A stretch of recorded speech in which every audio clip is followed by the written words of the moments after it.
여러분 반갑습니다. 한 주간도 여러분 잘 보냈는지요? 오늘의 그 발표 주제는 원래 이 8조가 전쟁이라는 주제를 발표하기로 했는데 전쟁이 조금 어둡고 특별히 인간관계 윤리는 우리가 살아가면서 너무나 필요하고 소중한 것이기 때문에 중간에 제가 주제를 바꾸게 했습니다. 특별히 인간관계 원리 발표하기 전에 처음부터 제가 그 아예 그 인간관계의 소중함과 원리를 처음부터 바로 말씀드릴게요.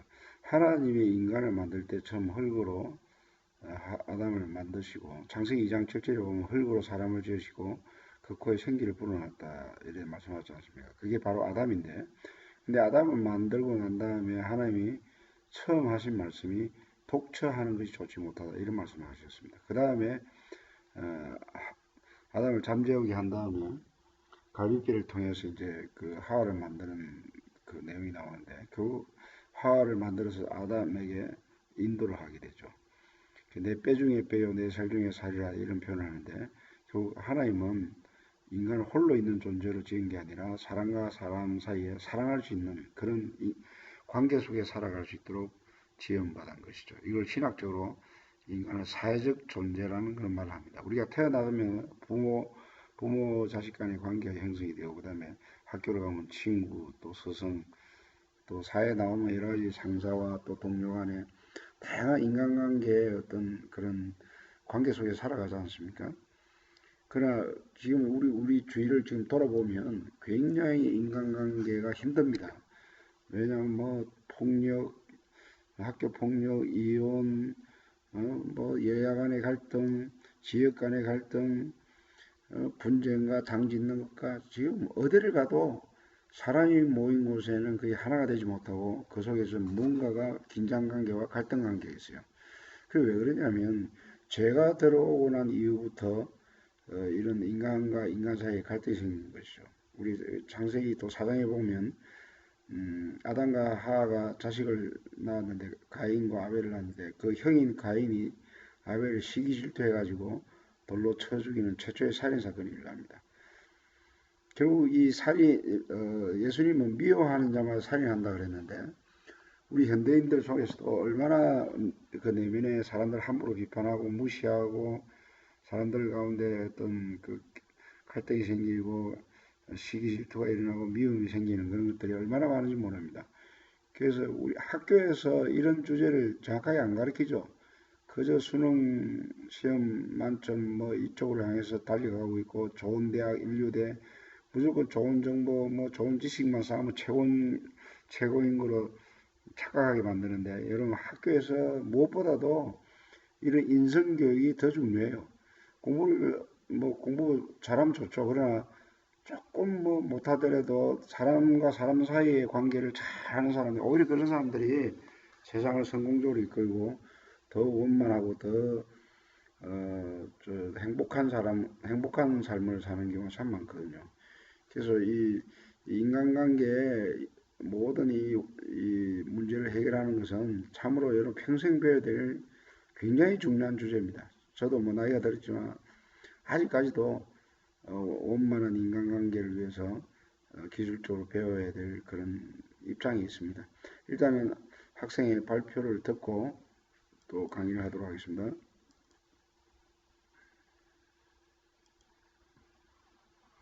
인간관계와 윤리라는 주제로 발표하게 될 8조입니다.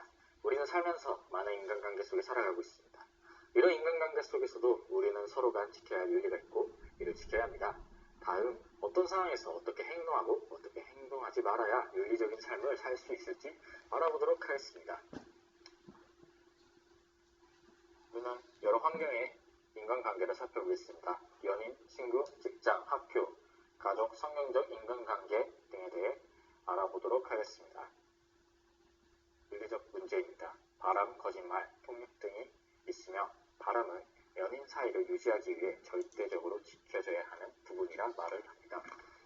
사람들은 바람에 부정적인 인식을 가지고 있지만 최근 대중매체의 영향으로 인해 바람은 사랑이다 식인 긍정적인 인식이 조금씩 형성되는 현실입니다. 하지만 바람이라는 것은 상대를 기만하는 짓이며 배신하는 짓입니다. 상대방에게 잊을 수 없는 상처, 트라우마를 남기는 행위이기도 한 것이 바람입니다. 차라리 연인 관계에서 솔직하게 당사자에게 마음이 떠났다 라는 이야기와 서로 간 문제 해결을 위해 대화를 한 후 일을 하는 것이 바람직합니다. 연인을 속이고 기만하는 것보다 이런 방법이 좀 더 서로에게 덜 해가 될 것입니다. 거짓말은 연인 관계뿐 아니라 모든 인간관계에서 하면 안 되는 행위입니다. 이는 앞서 얘기한 바람과 관련이 아주 많고 큰 트러블의 원인이 됩니다. 세상에 완벽한 거짓말은 없다 라는 말이 있듯 거짓말은 결국 탄로나게 돼 있고, 거짓말을 덮기 위해 또 다른 거짓말을 하고 또 다른 거짓말을 하면서 어느 작은 말이 커다란 말로 불어나 결국 본인조차 감당하지 못하는 일이 발생할 수 있습니다. 연인 사이의 거짓말은 주로 다툼의 원인이 되고 서로의 신뢰에 금이 가는 행위가 됩니다. 폭력은 어떤 이유든지 용납돼서는 안 됩니다. 뉴스, 기사, 인터넷 등 데이트 폭력을 수시로 접할 수 있는데, 이 말인즉슨 현재 연인 사이의 폭력 문제가 단순 연인만의 문제가 아닌 사회적 문제로 야기된다는 점입니다. 연인 사이에서 폭력의 가해자들이 연인이 기분을 맞춰주지 않아서 기분 나쁘게 해서 거슬려서 등과 같은 이유로 단지 분풀이식으로 연인을 폭행합니다. 폭행이라는 것은 단순히 육체적인 폭행만을 뜻하는 것이 아니라 신체, 언어적, 정신적으로 타격을 주는 것 또한 폭행으로 간주됩니다. 이런 폭력으로 인해 피해자들은 외상 스트레스 증후군, 대인 기피와 같은 트라우마에 시달리며 하루하루를 살아갑니다.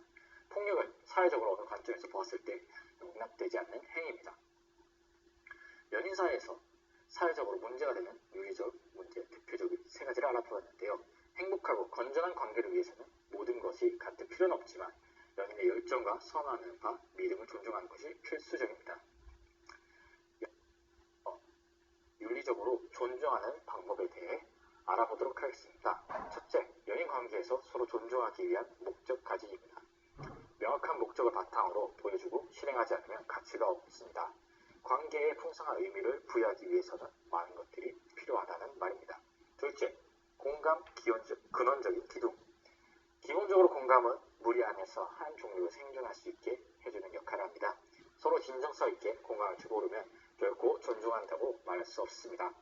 셋째, 사소한 부분의 중요성입니다. 존중은 하나의 큰 행동으로 나타나는 것이 아니라 사소한 것들이 얼마나 현명하고 직관적이고 또 중요한 것에 집중하는가를 보여주는 것이며, 대체로 알지 못하면 존중하지 못합니다. 마지막으로 감사입니다. 연인에게 감사하고 그들이 당신에게 얼마나 중요한지를 보여주는 것으로 존중을 표현합니다. 겸손함을 담은 감사의 표현은 연인의 유대관계를 강화시킵니다. 친구 사이의 윤리입니다. 철학자 아리스토텔레스는 친구관계에 대해 이렇게 얘기합니다. 논의 중심에는 품성이 탁월한 친구 간의 사랑이 개념이 있으며, 품성이 탁월한 친구 간의 사랑은 각 친구가 행위를 통해 드러나는 도덕적 가치에 대해 상호적 사랑이다 라고 말하며, 이는 품성이 탁월한 친구가 서로 잘 되기를 바라며 상대의 탁월한 품성을 사랑한다는 것을 의미합니다. 아리스토텔레스가 제시한 친구 간 사랑이 가능하기 위한 조건들로는 성별, 연령대, 이구각적 요인, 부, 올바른 교육, 좋은 습관, 활동과 정서의 유사함입니다. 더 나아가 아리스토텔레스의 정의 원리는 곧 친구 사랑의 원리라고 말합니다. 이렇듯 아리스토텔레스의 주장을 통해 친구관계의 윤리와 친구가 사랑하는 것, 좋은 친구를 두는 것에 친구의 중요성과 같이 우리가 살아가면서 친구가 얼마나 중요한지 알아보았습니다. 다음은 온라인 친구와 윤리적 해석에 대해 알아보겠습니다. 온라인 친구 윤리입니다. 아리스토텔레스의 친구 목적에 가장 잘 부합하는 4개의 핵심 연구는 자기이해, 공감, 포유적 관계, 삶의 공유, 이 4가지입니다. 자기이해, 아리스토텔레스적인 자기이해는 세계에서 내가 있어야 할 곳이 어디이고 세계 안에서 나의 적절한 역할을 무엇이고 그 역할을 수행함으로써 내가 갖고 있는 능력과 결여하고 있는 능력이 무엇인가 이해하는 것이 중요합니다. 온라인에서는 많은 사람들이 자신이 혼자가 아니고 세상의 다른 사람들은 자신의 희망, 두려움, 열정을 비추는 거울이라는 발견에 이릅니다. 물론 이런 자기 발견의 정서적 가치, 심리적 가치가 과소평가되는 것은 아니지만 아리스토텔레스가 말하는 자기 이유와 매우 다른 종류입니다. 온라인에서 이를 통한 자기 발견이 반드시 도덕적 상호 발전을 수반하는 것이 아니며 자신과 도덕적으로 훌륭한 사람의 품성을 의미있게 통합하는 것은 불가능합니다. 공감, 순수하고 감정 없이 서로에게 단순히 선의의 감정을 가지고 있는 것으로는 친구 사랑을 완전하게 발휘하지 못한다고 그는 말하고 있습니다. 또 그의 설명에 따르면 온라인에서 간접적인 애도 표시와 같은 감정 표현도 아리스토텔레스가 언급하는 공감적 소통을 대신할 수 없는데 그 이유는 나중에 직접 만나서 더 깊이 애도할 수 있고 그러기 위해 각별히 노력하는 허시하는 위력한 상황이 필요하기 때문이라고 말할 수 있습니다. 먼저 호의적 관계란 협상을 통해 서로 이익을 얻을 수 있는 관계고 협상자 사이에 신뢰, 존경, 공감대 따위가 형성되어 일반적인 장기간 지속되는 관계입니다. 온라인 친구들은 용이하게 사회적으로 만족스러운 호의적 관계를 맺을 수 있지만 아리스토텔레스가 언급하는 최고 수준의 친구인 존재 목적에 가장 잘 부합하는 친구를 구현하는 데에는 미치지 못합니다. 삶을 공유하는 것, 삶에 대한 것을 공유하는 것을 구별하면 온라인에서 삶을 공유할 가능성은 비교적 적습니다. 삶을 공유하는 것은 삶을 충만하게 하는 행동들을 함께 수행하는 것이 함이 되어 있는데 온라인에서 삶에 대한 정보를 주고받고 의사소통하는 것은 삶에 대한 것을 공유하는 활동에 불과합니다. 다음으로는 직장에 대해서 알아보도록 하겠습니다. 서로 목적을 추구하기 위해 구성 각 개인의 감정을 어떻게 조정하고 동료, 상하 간의 의사를 어떻게 소통하는 것이 중요한 과제입니다. 또 기업의 발전을 위해 개인의 자아 실현을 위해 구성원들이 협동하고 즐겁게 일하는 인간관계가 이루어져야 하는 것이 직장입니다. 직장 내 인간관계를 결정하는 윤리적 요인은 근로자 개인의 감정 상태가 아닌 마땅히 해야 할 인간의 의무로서 규정됩니다. 직장 동료들이 도덕적 의무감을 깊이 인식할 수 있을 때 그 직장은 단순 돈벌이를 위해 생활하는 이익 집단이 아닌 사회 공동체로 기능할 것입니다. 노동자들을 기계 부품이 아닌 복합한 인간으로서 하나의 유기체 한 부분으로 간주함은 기업 경영에 있어 진정한 인간관계의 가치일 것입니다. 진정한 인간관계를 형성하는 자발적 참여의식, 공유의식의 상호 교류를 이끄는 것은 다름 아닌 윤리적 규범이고 기업 경영에 있어서 환경에 적응할 수 있는 바람직한 인간관계는 개방적 윤리적인 인간관계라 할 수 있습니다. 직장 내 노사 간의 윤리적 문제는 현대사회에서 매우 중요한 윤리 문제인 동시에 사회 구조의 성격을 결정해주는 중대한 문제입니다. 노사 간의 윤리적 관계는 근로자와 사용자 간에 성립되는 의무와 권리의 계약 관계와 실천 내용이 윤리적이 되는 것인데, 즉 자유롭고 평등하며 인격을 존중해주는 관계임을 말합니다. 이전의 인간관계 형성 방법에 대해 알아보도록 하겠습니다. 먼저 이해심입니다. 좋은 인간관계는 상대방에 대한 긍정에 근거합니다. 사회성의 역지성의 관점으로 내가 아닌 다른 사람을 대하는 가장 기본적인 태도를 취해야 하고, 다른 사람을 진정으로 수용한다는 것은 억지로 다른 사람을 받아들인다는 것이 아닌 개성을 존중하고 개성적 표현을 허용하는 것입니다. 둘째, 솔선수범입니다. 어려운 일에 앞장서는 태도와 자세가 필요한데 사소한 잘못이나 실수, 과오를 인정할 줄 아는 사람이 책임감 있는 사람이고 매사에 적극적으로 솔선수범하는 사람이 신뢰를 받을 수 있습니다. 셋째, 상생의 정신. 직장 생활에서는 업무상 때때로 대립되고 갈등이 발생하지만 이것을 해소하기 위해서 인간적 소통이 이루어져야 하고 성숙한 자기 비판 자세가 필요합니다. 진정한 상생은 회원의 과정을 거쳐야 가능한다는 말입니다. 넷째, 자기관리. 상대방에 대한 생각과 태도의 원천, 바람직한 인간관계의 가장 결정적인 토대는 자기 자신입니다. 철저한 자기관리에 진정한 자아에 대한 성찰이 있어야 하고 나에게 온 것은 나한테서 간 것이 되돌아온 것입니다. 학교 속 윤리적 요소, 윤리적 문제에 대해 알아보도록 하겠습니다. 학연이라는 단어는 동창들의 인연을 말하는데 혈연 지연과 함께 3대 인맥을 불립니다. 학연은 같은 학교를 졸업하고 서로 인연을 맺는 인간관계를 뜻합니다. 이런 학연에는 윤리적 문제가 발생하는데 학연이 사적 일이 아닌 공적으로 남용되었을 경우입니다. 당사자에게는 좋을 수 있으나 사회에 어중밀리는 고질적인 병폐입니다. 이런 학연과 비슷한 또 다른 단어가 존재하는데 이것의 이름은 학벌입니다. 학벌은 학력과 학연을 중심으로 한 파벌을 가리키거나 명문대 출신 여부, 출신 대학 서열에 따라 사람을 차등 대우하는 풍조를 가리키는 단어로 학교를 급간으로 나누고 소외하는 게 현실로 자리매김 되었습니다. 학벌로 사람을 차별하는 자체를 놓고 보면 윤리적이지 않지만 손자병법 등이 주장하는 것처럼 사회에서 암묵적인 동의가 이루어진 방식으로 우위를 접하는 방법이기 때문에 정말 아무것도 없었을 때는 당연히 학벌도 없었지만 몇몇 승자들에게 학벌이나 명문대가 생겨나 특정 이점을 제공하기 시작했고 이로 인해 얻을 수 있는 이점을 이용해 남들보다 우위에 선데 성공해 그것을 승계하는 사람들이 나타남에 따라 합리적으로 생각할 수만 있다면 당연히 가야 하는 곳이 되어버렸습니다. 저희가 초점을 맞춘 부분은 학교 간, 친구 간의 인간관계, 윤리가 아닌 학교를 통한 인간 사회관계가 미래의 삶에 영향을 미치는 윤리적인 부분에 대해 알아보았습니다. 학벌, 학연 등과 같은 학교로 등급을 나누는 이런 행위는 사회적으로도 윤리적으로도 옳지 않다는 것입니다. 다음은 가족의 의미는 가족 구성원의 생활 공동체이며 태어나면서 가장 먼저 접하게 되는 사회입니다. 가족의 가치에는 6가지가 있는데 정서적 안정, 사회생활의 토대, 바람직한 인격 형성, 사회의 유지, 생계 유지, 문화의 전승 등이 있습니다. 부모와 자녀 간의 윤리가 있습니다. 전통 윤리에는 부자 유친, 부자 자유, 그리고 부모의 윤리에는 훈육의 윤리, 도덕적 모범 등이 있고 자녀의 윤리에는 부모의 헌신, 감사하는 마음, 효, 실천 자세, 양지, 감사, 보온, 사랑 등이 있습니다. 말하는 인간관계 윤리에 대해 말해보도록 하겠습니다.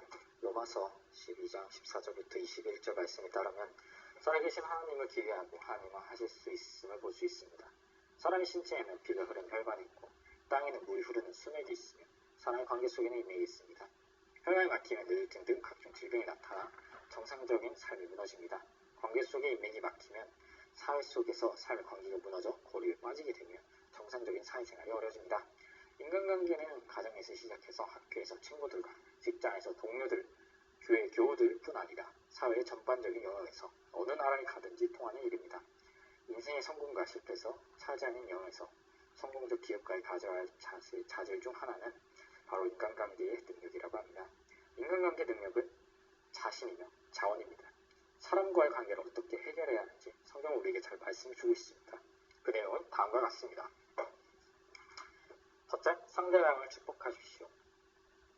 하나님은 사람을 지으시고 사람에게 복을 주셨습니다. 사람은 누구나 복을 기대하고 사망하고 삽니다. 모든 사람들에게 복을 빌어주십시오. 둘째, 공감하십시오. 공감 능력을 키우려면 관점을 바꿔야 합니다. 내 관점에서 바라보는 것이 아니라 상대편의 관점에서도 바라봐야 공감할 수 있습니다. 셋째, 겸손하십시오. 사람은 누구나 교만한 사람을 싫어합니다. 하나님도 교만한 사람을 물리치십니다. 교만은 멸망의 선봉이며 겸손은 존귀의 앞잡이입니다. 넷째, 선을 도모하십시오. 모든 일에 항상 죽이는 쪽이 아니라 살리는 쪽에 서십시오.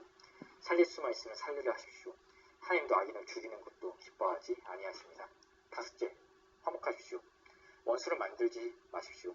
형제와 불화한 일이 생각나거든 재물을 재단에 두고 가서 화해하고 오라고 말씀하신 대로 화목하는 일에 힘써 우선하십시오. 여섯째, 심판은 하나님께 맡기십시오. 내가 심판자 되어 원수를 갚으려 하지 말고 원수를 심판하는 일을 공의의 재판장이신 하나님께 맡기십시오. 하나님은 모든 일을 공의롭게 판단하실 것입니다. 일곱째, 적극적으로 도와주십시오. 성경은 원수에서나 나귀가 짐이 무거워 넘어지면 그것을 즐기지 말고 일으켜 세우도록 도와주라고 말씀하십니다. 이웃이 어려울 때 적극적으로 도와줘야 합니다. 여덟째, 선을 악으로 이기십시오. 악에는 물리적인 악과 정신적인 악과 같은 종류가 있으며 성경은 악은 모양이라도 버리라고 말씀하십니다. 오히려 선으로 악을 이겨야 한다고 말씀하십니다. 중요한 것은 하나님과의 관계를 회복하는 것입니다. 하나님과의 관계 회복은 모든 매듭을 푸는 첫 번째 관문입니다. 하나님과 회복하면 어떤 인간관계, 윤리, 모든 것이 화목하게 될 것입니다. 인간관계와 윤리라는 주제로 발표를 마치게 되었습니다. 우리가 어느 직장, 학교, 가족, 연인, 친구 사이 인간관계가 문제가 있을 때 이를 해결하기 위한 것은 성경적인 방법으로 해결해야 된다는 것입니다. 성경에는 이런 인간적인 관계의 윤리적인 어떤 모든 것들이 다 포함되어 있으며 우리는 이런 성경을 읽고 배우는 자세를 취해야 할 것입니다. 감사합니다.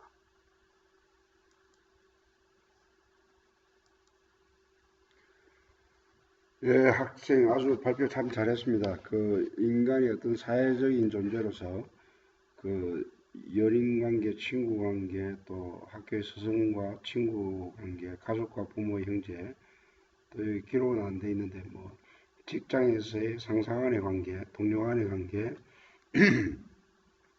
노사 간의 관계, 또 온라인 친구 관계를 또 언급했고, 그리고